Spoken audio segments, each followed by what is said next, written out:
Hi, I'm Richie Andrew. I work in Public Health South Tees in the mental health team. I'm a health improvement specialist. And today is World Mental Health Day, October the 10th, 2022.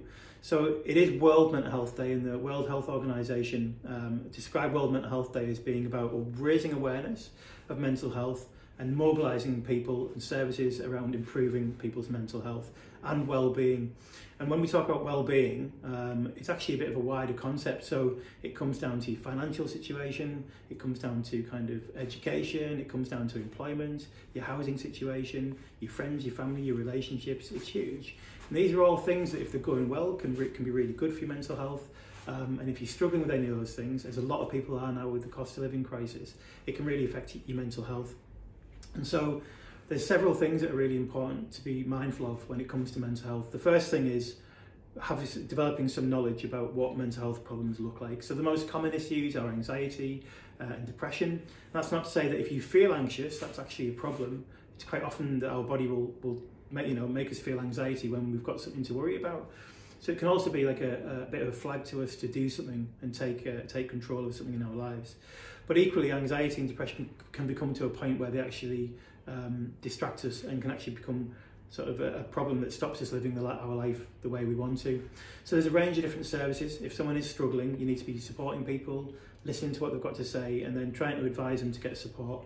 Now, I know it's difficult. It's easy for me to say, get in touch with your GP. There's a service in Teesside called Impact on Teesside, and you can self-refer to them. Let's be honest, there is a bit of a waiting list, but there's other services out there which we commission, or which the NHS commission as well. So you've got Middlesbrough and Stockton Mind, you've got Redcar and Cleveland Mind, you've got the Link in Redcar, you've got several different organisations and much more who do work around mental health. And the other thing about mental health is that it could be that you're getting support, you're going through treatment for cancer, it could be that you're losing weight, it could be you're using one of our gym sessions in the Live Well Centre.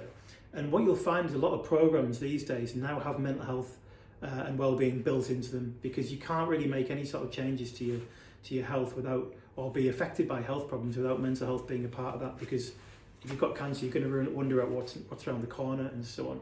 So there's a really good website that I would direct people towards in South Tees. There's two actually.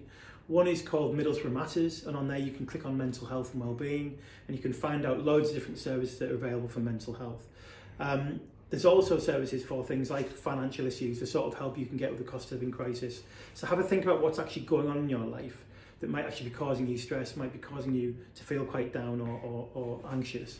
And see if there's other things that you need to get underneath of. So if it's financial issues, go on the Middlesbrough Matters website and look at what support is available for the cost of living. The other website is something called MEC Gateway, so MCC Gateway. And that's actually a fantastic directory across the whole of the North East, and you can click on there for mental health and loads of other different types of health issues. So it's MEC Gateway. So if you just search on any good search engine, MEC Gateway, MECC Gateway, and that'll take you through to a really good quality directory. Most importantly, educate yourself about your own well-being and the things that you can do in your life to improve. So things like being more active, staying in touch with people, doing activities that you enjoy that are going to give you meaning and purpose. Get involved in local community, do a litter pick, go for a walk and talk group, do something which is about being more active and being out there and connecting with people, because all that's just really good for your mental health.